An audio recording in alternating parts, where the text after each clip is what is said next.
ಎಲ್ಲರಿಗೂ ನಮಸ್ಕಾರ. ನಾನು ನಿಮ್ಮ ಡಾಕ್ಟರ್ BK ರಾಮಪ್ರವೀಣ್, ಜನತಾ ಆಯುರ್ವೇದ ಹಾಸನ. ಓಂ ನಮಾಮಿ ಧನ್ವಂತರಿ ಮಾದಿದೇವಂ ಸುರಾಸುರೈರ್ವಂದಿತ ಪಾದಪದ್ಮಂ ಲೋಕೆ ಜರಾರುಗ್ಭಯ ಮೃತ್ಯುನಾಶಂ ಧಾತಾರಮೇಶಂ ವಿವಿಧೌಷಧೀನ ಧನ್ವಂತರಿ ರಮಾನಾಥಂ ಸರ್ವರೋಗ ನಿವಾರಕಂ ಆಯುರ್ವೇದ ಪ್ರವರ್ತಾರಂ ವಂದೇ ಪೀಯೂಷದಾಯಕಂ. ಸರ್ವೇ ಜನಾಃ ಸುಖಿನೋ ಭವಂತು, ಸರ್ವೇ ಸಂತು ನಿರಾಮಯಃ. ಓಂ ಶಾಂತಿ ಶಾಂತಿ ಶಾಂತಿ. ವೀಕ್ಷಕರೇ, ಬೇಸಿಗೆ ಕಾಲ ಶುರುವಾಗಿದೆ. ವಾತಾವರಣ ತುಂಬಾ ಬಿಸಿಲಿದೆ. ಆದ್ದರಿಂದ ಈ ಒಂದು ಕಾಲದಲ್ಲಿ ಸೂರ್ಯನ ಕಿರಣಗಳು ಪ್ರಕಾಶಮಾನವಾಗಿರ್ತದೆ ಹಾಗೂ ವಾತಾವರಣದಲ್ಲಿ ತೀಕ್ಷ್ಣ ಗುಣ, ಉಷ್ಣ ಗುಣ ಜಾಸ್ತಿ ಇರ್ತದೆ. ಸೂರ್ಯನ ಒಂದು ಪ್ರಕಾಶಮಾನದಿಂದ ಸೂರ್ಯನಿಂದ ತೀಕ್ಷ್ಣ ಗುಣ, ಉಷ್ಣ ಗುಣ ವಾತಾವರಣದಲ್ಲಿ ಹೆಚ್ಚಿರ್ತದೆ. ಹಾಗೂ ವಾಯುವಿನಿಂದ ರೂಕ್ಷ ಗುಣ ಇರ್ತದೆ. ರೂಕ್ಷಣ ಅಂದರೆ ಒಣಗಿಸುವಂಥ ಒಂದು ಶಕ್ತಿ ಇರ್ತದೆ. ಆದ್ದರಿಂದ ಈ ಒಂದು ಕಾಲದಲ್ಲಿ, ಬೇಸಿಗೆ ಕಾಲದಲ್ಲಿ ಬಿಸಿಲು ಹೆಚ್ಚಿರ್ತದೆ. ಈ ಒಂದು ಸಮಯದಲ್ಲಿ ಹಲವಾರು ಕಾಯಿಲೆಗಳಿಗೆ ಮನುಷ್ಯ ತುತ್ತಾಗ್ತಾನೆ. ಈ ಒಂದು ಬೇಸಿಗೆ ಕಾಲನ ಆದಾನ ಕಾಲ ಅಂತಾರೆ ಅಥವಾ ಉತ್ತರಾಯಣ ಕಾಲ ಅಂತಾರೆ. ಉತ್ತರಾಯಣ ಕಾಲದಲ್ಲಿ ಬಿಸಿಲು ಜಾಸ್ತಿ ಇರೋದ್ರಿಂದ ಈ ಒಣ ಹವೆ ಇರ್ತದೆ, ಉಷ್ಣಾಂಶ ಜಾಸ್ತಿ ಇರ್ತದೆ ಹಾಗೂ ಪಿತ್ತ ಸಂಬಂಧಿ ಕಾಯಿಲೆಗಳು, ಉಷ್ಣ ಸಂಬಂಧಿ ಕಾಯಿಲೆಗಳು ಈ ಒಂದು ಸಮಯದಲ್ಲಿ ಹೆಚ್ಚಾಗಿ ಕಾಣ್ತದೆ. ಆದ್ದರಿಂದ ಪ್ರಮುಖವಾಗಿ ಈ ಉಷ್ಣ ಸಂಬಂಧಿ ಕಾಯಿಲೆಗಳು ಯಾವ್ಯಾವುದು ಅಂತಂದರೆ ಉದರ ಸಂಬಂಧಿ ಕಾಯಿಲೆಗಳು ಆಗ್ತದೆ. ಅದರ ಜೊತೆಗೆ ಚರ್ಮ ಸಂಬಂಧಿ ಕಾಯಿಲೆಗಳು ಈ ಒಂದು ಸಮಯದಲ್ಲಿ ಹೆಚ್ಚು.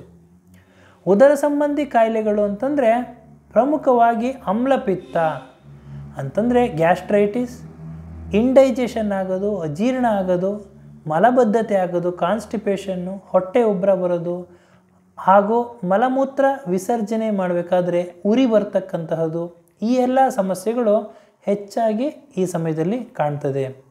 ಇದರ ಜೊತೆಗೆ ಚರ್ಮ ಸಂಬಂಧಿ ಕಾಯಿಲೆಗಳು ಅಂತಂದರೆ ಕೈಕಾಲು ಎಲ್ಲ ತುಂಬಾ ಉರಿ ಬರ್ತಕ್ಕಂತಹದ್ದು, ಬೆನ್ನು ಉರಿ ಬರ್ತಕ್ಕಂತಹದ್ದು, ಅತಿಯಾದ ಬೆವರು, ದೌರ್ಗಂಧ್ಯ ಹಾಗೂ ಚರ್ಮದಲ್ಲಿ ಕಡಿತ, ನವೆ, ಒಂಥರ ಈ ಒಂದು ಬೆವರ್ಸಾಲೆ ಥರ ಆಗ್ತಕ್ಕಂತಹದ್ದು ಹಾಗೂ ಈ ಒಂದು ಚರ್ಮ ಸಂಬಂಧಿ ಕಾಯಿಲೆಗಳು, ಈ ಮಡುವೆ, ಈ ಕೀವು ಗುಳ್ಳೆ ಆಗ್ತಕ್ಕಂತಹದ್ದು, ಈ ಎಲ್ಲ ಒಂದು ಸಮಸ್ಯೆಗಳು ಈ ಒಂದು ಕಾಲದಲ್ಲಿ ಹೆಚ್ಚಾಗಿ ಕಾಣ್ತದೆ.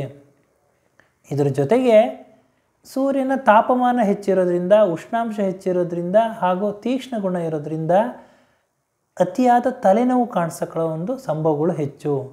ಕಣ್ಣು ನೋವು ಬರ್ತಕ್ಕಂಥ ಸಂಭವಗಳು ಹೆಚ್ಚು. ಕಣ್ಣು ಉರಿ ಬರ್ತದೆ, ಕಣ್ಣು ಗುಡ್ಡೆ ನೋವು ಬರ್ತದೆ, ರೆಟ್ರೋ ಆರ್ಬೈಟಲ್ ಪೈನ್ ಅಂತಾರೆ, ಆ ಥರ ನೋವು ಬರ್ತದೆ ಹಾಗೂ ತಲೆ ಕೂದಲು ಉದುರುವ ಸಂಭವಗಳು ಹೆಚ್ಚಿರ್ತದೆ.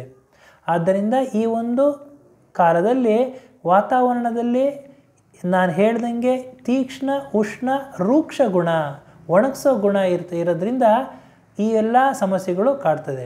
ಒಂದು ಉದಾಹರಣೆ ನಿಮಗೆ ಕೊಡ್ತೀನಿ.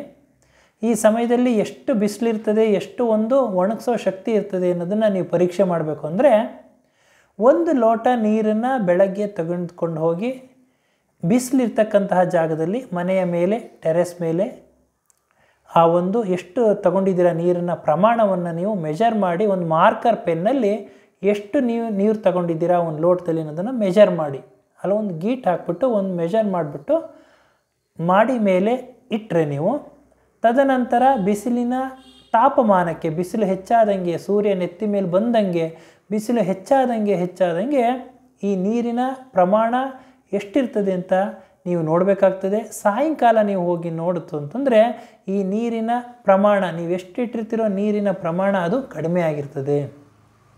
ಕಾರಣ ವಾತಾವರಣದಲ್ಲಿ ಇರ್ತಕ್ಕಂತಹ ತೀಕ್ಷ್ಣ, ಉಷ್ಣ ಹಾಗೂ ರೂಕ್ಷ ಗುಣ ಅಂದರೆ ಡ್ರೈ ಮಾಡ್ತಕ್ಕಂಥ ಗುಣ, ರೂಕ್ಷ ಗುಣ ಅಂತಂದರೆ ಒಣಗಿಸೋ ಗುಣ ಇರೋದ್ರಿಂದ ವಾಟರ್ ಪಾರ್ಟಿಕಲ್ಸ್, ನೀರಲ್ಲಿ ಇರ್ತಕ್ಕಂತಹ ಕಣಗಳು ಎವಾಪರೇಟ್ ಆಗಿರ್ತದೆ. ಎವಾಪರೇಟ್ ಆಗಿಬಿಟ್ಟು ನೀರಿನ ಪ್ರಮಾಣ ಕಡಿಮೆ ಆಗಿರ್ತದೆ. ಈ ನೀರು ಈ ಥರ ಆಗಬೇಕಾದ್ರೆ ಮನುಷ್ಯನ ದೇಹ ಸುಸ್ತಾಗೋದಿಲ್ವ? ಈ ಒಂದು ಬೇಸಿಗೆ, ಈ ಬಿಸಿಲಿನ ತಾಪಕ್ಕೆ ತುಂಬಾ ಬಳಲ್ತಾನೆ ಮನುಷ್ಯ. ಆದ್ದರಿಂದ ಈ ಒಂದು ಬೇಸಿಗೆ ಕಾಲದಲ್ಲಿ ಯಾವ ಆಹಾರಗಳನ್ನ ನಾವು ತಗೋಬೇಕು, ವಿಹಾರ ಹೇಗಿರಬೇಕು ಅನ್ನೋದಕ್ಕೆ ಈ ಒಂದು ಸಂಚಿಕೆಯನ್ನು ಮಾಡ್ತಾಯಿದ್ದೀನಿ. ಅದೇ ಬೇಸಿಗೆಯಲ್ಲಿನ ಒಂದು 10 ಟಿಪ್ಸ್. ಈ 10 ಟಿಪ್ಸ್ನ ನೀವು ಫಾಲೋ ಮಾಡ್ತು ಅಂತಂದರೆ ಈ ಬೇಸಿಗೆಯಲ್ಲಿ ಬರ್ತಕ್ಕಂತಹ ಸಮಸ್ಯೆಗಳಿಂದ ನೀವು ದೂರ ಇರಬಹುದು. ಆದ್ದರಿಂದ ಸ್ಕಿಪ್ ಮಾಡ್ದಲೇ ಕಡೆಯವರೆಗೂ ಈ ಒಂದು ವಿಡಿಯೋನ ನೋಡಿ ಅಂತ ತಮ್ಮಲ್ಲಿ ಕೇಳ್ಕೊತೀನಿ ವೀಕ್ಷಕರೇ. ಈ ಒಂದು 10 ಟಿಪ್ಸ್ಗಳಲ್ಲಿ ಮೊಟ್ಟ ಮೊದಲನೆಯ ಟಿಪ್ಸ್ ಏನು ಅಂತಂದರೆ ನೀರು. ನೀರನ್ನು ನೀವು ಆದಷ್ಟು ಈ ಬೇಸಿಗೆ ಕಾಲದಲ್ಲಿ ದ್ರವ ಆಹಾರಗಳನ್ನ ಜಾಸ್ತಿ ಉಪಯೋಗಿಸ್ಬೇಕು.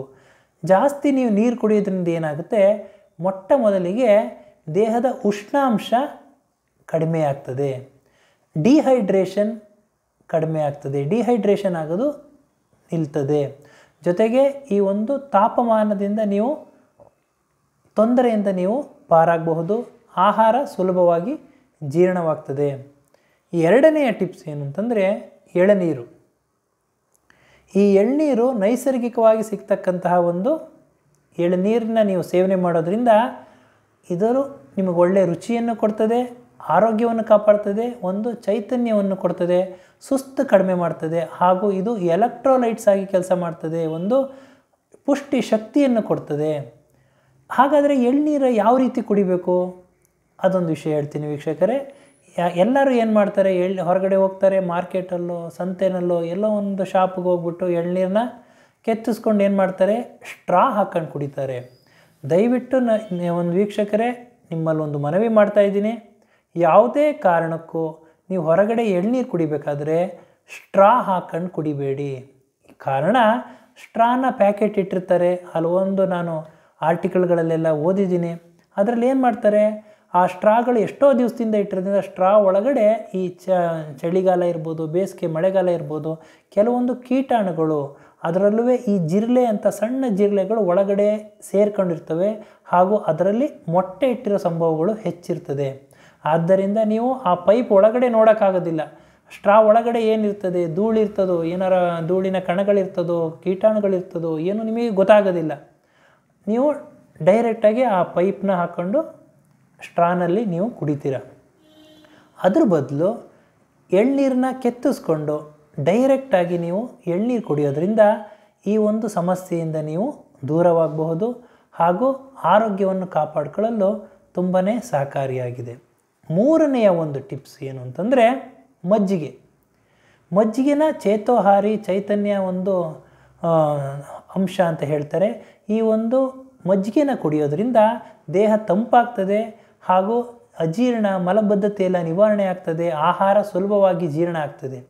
ಮಜ್ಜಿಗೆನ ಯಾವ ರೀತಿ ಕುಡಿಬೇಕು ಅಂದರೆ ನೀವು ಮಜ್ಜಿಗೆ ಕುಡಿಬೇಕಾದ್ರೆ ಒಂದು ಚಿಟಿಕೆ ಜೀರಿಗೆ ಪುಡಿ ಹಾಗೂ ಕೊತ್ತಂಬರಿ ಸೊಪ್ಪು ಹಾಕ್ಕೊಂಡು ಬೇಸಿಗೆ ಕಾಲದಲ್ಲಿ ಮಧ್ಯಾಹ್ನದೊತ್ತು ನೀವು ಕುಡಿಯೋದ್ರಿಂದ ಜೀರ್ಣಾಂಗದ ಸಮಸ್ಯೆಗಳು ಎಲ್ಲ ನಿವಾರಣೆ ಆಗ್ತದೆ, ಆಹಾರ ಸುಲಭವಾಗಿ ಜೀರ್ಣ ಆಗ್ತದೆ, ದೇಹವನ್ನು ತಂಪಾಗಿ ಇಡ್ತದೆ, ಆರೋಗ್ಯವನ್ನು ಕಾಪಾಡಿಕೊಳ್ಳಲು ಇದು ತುಂಬಾ ಸಹಕಾರಿಯಾಗಿದೆ. ನಾಲ್ಕನೇ ಒಂದು ಟಿಪ್ಸ್ ಏನು ಅಂತಂದರೆ ಮೆಂತ್ಯ ನೀರು. ಅಂದರೆ ಪ್ರತಿ ರಾತ್ರಿ ಬೇಸಿಗೆಗಾಲದಲ್ಲಿ ಏನು ಮಾಡಬೇಕು ಅಂದರೆ 2 ಚಮಚ ಮೆಂತ್ಯನ 1 ಲೋಟ ನೀರಿನಲ್ಲಿ ಹಾಕಿ ನೆನೆಸಿಟ್ಟು ಮಾರನೇ ದಿನ ಆ ನೆನೆಸಿಟ್ಟ ಮೆಂತ್ಯ ನೀರನ್ನು ಪ್ರತಿದಿನ ಬೆಳಗ್ಗೆ ಖಾಲಿ ಹೊಟ್ಟೆಯಲ್ಲಿ ಕುಡಿಯೋದ್ರಿಂದ ಈ ಒಂದು ಉಷ್ಣಾಂಶದಿಂದ, ತೀಕ್ಷ್ಣ ಉಷ್ಣ ಗುಣದಿಂದ ನೀವು ಬೇಸಿಗೆಗಾಲದ ಒಂದು ತೊಂದರೆಯಿಂದ ನೀವು ಪಾರಾಗಬಹುದು. ದೇಹ ತಂಪಾಗ್ತದೆ, ಉಷ್ಣಾಂಶ ಎಲ್ಲ ಕಡಿಮೆ ಆಗ್ತದೆ, ಆರೋಗ್ಯವನ್ನು ಕಾಪಾಡಿಕೊಳ್ಳಲು ಇದು ತುಂಬಾ ಸಹಕಾರಿ. ಮೆಂತ್ಯ ತಂಪಿರ್ತದೆ, ಆದ್ದರಿಂದ ಆರೋಗ್ಯವನ್ನು ಈ ಬೇಸಿಗೆ ಕಾಲದ ಉಷ್ಣ, ತೀಕ್ಷ್ಣ, ರೂಕ್ಷ ಗುಣಗಳು ಕಡಿಮೆ ಆಗಲು ಇದು ಸಹಕಾರಿಯಾಗಿದೆ. ಹಾಗೂ 5ನೇ ಒಂದು ಟಿಪ್ಸ್ ಏನು ಅಂತಂದರೆ ಆಹಾರ ಪದಾರ್ಥಗಳು ಅಂತಂದರೆ ಹಣ್ಣು ತರಕಾರಿಗಳು. ಯಾವ ಒಂದು ಹಣ್ಣು ತರಕಾರಿಗಳನ್ನ ನೀವು ತಿನ್ನಬೇಕು ಅಂತಂದರೆ ಪ್ರಮುಖವಾಗಿ ಕರ್ಬೂಜ, ದ್ರಾಕ್ಷಿ, ಸೇಬು, ಕಲ್ಲಂಗಡಿ ಹಣ್ಣು ಹಾಗೂ ಈ ಒಂದು ಸೌತೆಕಾಯಿ, ಈ ಎಲ್ಲ ಒಂದು ಆಹಾರ ಪದಾರ್ಥಗಳನ್ನ, ತರಕಾರಿ ಹಣ್ಣುಗಳನ್ನ ನೀವು ಹೆಚ್ಚು ಸೇವನೆ ಮಾಡೋದ್ರಿಂದ ದ್ರವಾಂಶಗಳು ಚೆನ್ನಾಗಿ ಕೂಡ್ತದೆ, ದೇಹ ತಂಪಾಗಿರ್ತದೆ, ಈ ಬಿಸಿಲಿನ ಬೇಗೆಯಿಂದ ಬರುವ ಸಮಸ್ಯೆಗಳಿಂದ ನೀವು ದೂರ ಇರಬಹುದು. ಈ 5 ಟಿಪ್ಸ್ಗಳು ಆಹಾರದ್ದಾದರೆ ಇನ್ನು 5 ಟಿಪ್ಸ್ಗಳು ವಿಹಾರದ್ದಿದೆ. ಅದ್ಯಾವುದು ಅಂತಂದರೆ 6ನೆಯ ಟಿಪ್ಸ್ ಏನು ಅಂತಂದರೆ ಸ್ನಾನ. ಅಂದರೆ ನೀವು ಯಾವ ರೀತಿ ಸ್ನಾನ ಮಾಡಬೇಕು ಅಂದರೆ ಬೇಸಿಗೆ ಕಾಲದಲ್ಲಿ ಆದಷ್ಟು ನೀವು ತಣ್ಣೀರಲ್ಲಿ ಸ್ನಾನ ಮಾಡೋದು ತುಂಬಾ ಒಳ್ಳೆಯದು ವೀಕ್ಷಕರೇ.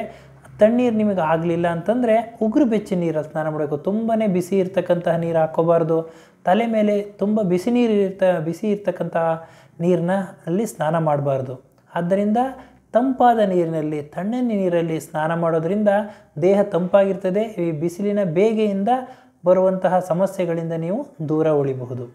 7ನೆಯ ಒಂದು ಟಿಪ್ ಏನು ಅಂತಂದರೆ, ನೀವು ತಣ್ಣನೆ ವಾತಾವರಣದಲ್ಲಿ ಇರಬೇಕಾಗ್ತದೆ. ಅಂತಂದರೆ ತಣ್ಣನೆ ವಾತಾವರಣ ಅಂತಂದರೆ ನೀವು ಫ್ಯಾನ್ ಹಾಕ್ಕೊಂಡಿರ್ಬೋದು, ಇಲ್ಲ ಕೂಲರ್ ಹಾಕ್ಕೊಂಡಿರ್ಬೋದು, ಇಲ್ಲ ಒಂದು AC ರೂಮಲ್ಲೋ ಆ ಥರ ಒಂದು ಇದ್ದು ಆರೋಗ್ಯವನ್ನು ಕಾಪಾಡ್ಕೋಬಹುದಾಗಿದೆ. 8ನೇ ಒಂದು ಟಿಪ್ಸ್ ಏನು ಅಂತಂದರೆ ಕೊಬ್ಬರಿ ಎಣ್ಣೆ. ಈ ಕೊಬ್ಬರಿ ಎಣ್ಣೆನ ನೆತ್ತಿ ಮೇಲೆ ಪ್ರತಿದಿನ ಬೆಳಗ್ಗೆ ಮನೆಯಿಂದ ಹೊರಗಡೆ ಹೋಗಬೇಕಾದ್ರೆ ನೆತ್ತಿ ಮೇಲೆ ಸ್ವಲ್ಪ ಎಣ್ಣೆನ ತಟ್ಕೊಂಡು ಈ ಕೊಬ್ಬರಿ ಎಣ್ಣೆ ಹಚ್ಕೊಂಡು ಹೋಗೋದ್ರಿಂದ ಇದು ಯಾವ ರೀತಿ ನಮ್ಮನ್ನು ಕಾಪಾಡ್ತದೆ ಅಂದರೆ, ನಮಗೆ ಒಂದು ಬಾಡಿಗೆ ಒಂದು ಕೋಟ್ ಹಾಕ್ದಂಗೆ, ತಲೆಗೆ ಒಂದು ಹೆಲ್ಮೆಟ್ ಹಾಕ್ದಂಗೆ ಇದು ನಮ್ಮನ್ನ ಆರೋಗ್ಯವನ್ನು ಕಾಪಾಡ್ತದೆ. ಬಿಸಿಲಿನ ಹೀಟ್ ಜಾಸ್ತಿ ಹೊಡಿದಲೇ ಇರೋಂಗೆ ಕಾಪಾಡ್ತದೆ, ಆರೋಗ್ಯವನ್ನು ಕಾಪಾಡ್ತದೆ, ಹಾಗೂ ಈ ದೇಹವನ್ನು ತಂಪಾಗಿಡಲು ಇದು ಸಹಕಾರಿಯಾಗಿದೆ. ಇನ್ನು 9ನೇ ಟಿಪ್ಸ್ ಏನು ಅಂತಂದರೆ ಅಲೋವೆರಾ ಅಂತಂದರೆ ಲೋಳೆ ಸರ. ಈ ಲೋಳೆ ಸರನ ನೀವೇನು ಮಾಡಬೇಕು ಅಂದರೆ, ಪ್ರಕೃತಿಯಲ್ಲಿ ಸಿಗ್ತಕ್ಕಂತಹ ಈ ಒಂದು ಕುಮಾರಿ ಅಂತ ಹೇಳ್ತಾರೆ, ಈ ಲೋಳೆ ಸರನ ಸಿಪ್ಪೆನ ತೆಗೆದು ಚೆನ್ನಾಗಿ ಅದನ್ನು ಆ ತಿರುಳನ್ನು ಈ ಚರ್ಮಕ್ಕೆ ಲೇಪ ಮಾಡೋದ್ರಿಂದ ದೇಹ ತಂಪಾಗಿರ್ತದೆ. ಈ ಉರಿ, ಚರ್ಮ ಸಂಬಂಧಿ ಕಾಯಿಲೆಗಳು, ಈ ಒಂದು ಸಮಸ್ಯೆಗಳು ನಿವಾರಣೆ ಆಗ್ತದೆ. ಅಥವಾ ನೀವು ಸನ್ಸ್ಕ್ರೀನ್ ಲೋಷನ್ಗಳನ್ನ, ಈ ಸನ್ಸ್ಕ್ರೀನ್ ಲೋಷನ್ಗಳು ಎಷ್ಟೊಂದು ಮಾರ್ಕೆಟಲ್ಲಿ ಸಿಗ್ತದೆ, ಅದನ್ನು ನೀವು ಹಚ್ಚಿ ಆರೋಗ್ಯವನ್ನು ಕಾಪಾಡ್ಕೋಬೋದಾಗಿದೆ. ಹಾಗೂ ಪ್ರಮುಖವಾಗಿ ನೀವೇನು ಮಾಡಬೇಕು ಅಂತಂದರೆ, ಮಾರ್ಕೆಟಲ್ಲಿ ಈ ಅಲೋವೆರಾ ಜೆಲ್ಲು ಸಿಗ್ತದೆ, ರೆಡಿ ಸಿಗ್ತದೆ. ಆ ಒಂದು ಅಲೋವೆರಾ ಜೆಲ್ನ ನೀವು ಲೇಪ ಮಾಡ್ಕೊಳ್ಳೋದ್ರಿಂದ, ಹಚ್ಕೊಳ್ಳೋದ್ರಿಂದ ಎಲ್ಲಿ ಯಾವ ಯಾವ ಭಾಗಗಳು ಸೂರ್ಯನಕ್ಕೆ ತಾಪಕ್ಕೆ ಎಕ್ಸ್ಪೋಜರ್ ಆಗ್ತದೋ ಆ ಭಾಗಗಳಿಗೆ ನೀವು ಅಪ್ಲೈ ಮಾಡೋದ್ರಿಂದ, ಹಚ್ಕೊಳ್ಳೋದ್ರಿಂದ ಈ ಬಿಸಿಲಿನ ಬೇಗೆಯಿಂದ ಆಗ್ತಕ್ಕಂತಹ ಸಮಸ್ಯೆಗಳು, ಚರ್ಮ ಸಂಬಂಧಿ ಕಾಯಿಲೆಗಳು ಎಲ್ಲ ಒಂದು ನಿವಾರಣೆ ಮಾಡಿಕೊಳ್ಳೋ ಇದು ಸಹಕಾರಿಯಾಗಿದೆ.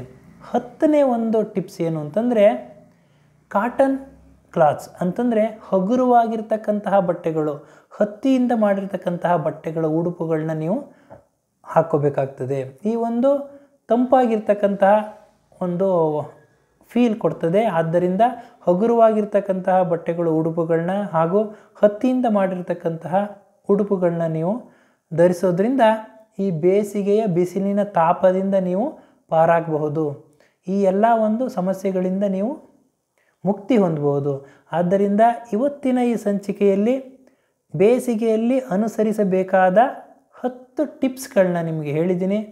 ಆದ್ದರಿಂದ ಈ ಟಿಪ್ಸ್ಗಳನ್ನ ನೀವು ಫಾಲೋ ಮಾಡಿ ತಮ್ಮ ಆರೋಗ್ಯವನ್ನು ಕಾಪಾಡಿಕೊಂಡು ಚೆನ್ನಾಗಿರಬೇಕು ಅನ್ನೋದು ನನ್ನ ಉದ್ದೇಶ. ಆದ್ದರಿಂದ ಈ ಒಂದು ಸಂಚಿಕೆಯನ್ನು ಮಾಡಿದ್ದೀನಿ. ನನ್ನ ಈ ವಿಡಿಯೋ ತಮಗೆ ಇಷ್ಟವಾಗಿದ್ದಲ್ಲಿ ಲೈಕ್ ಮಾಡಿ, ಶೇರ್ ಮಾಡಿ ಹಾಗೂ ಮುಂದಿನ ವಿಡಿಯೋಗಳಿಗಾಗಿ ಸಬ್ಸ್ಕ್ರೈಬ್ ಮಾಡಿ. ಧನ್ಯವಾದಗಳು.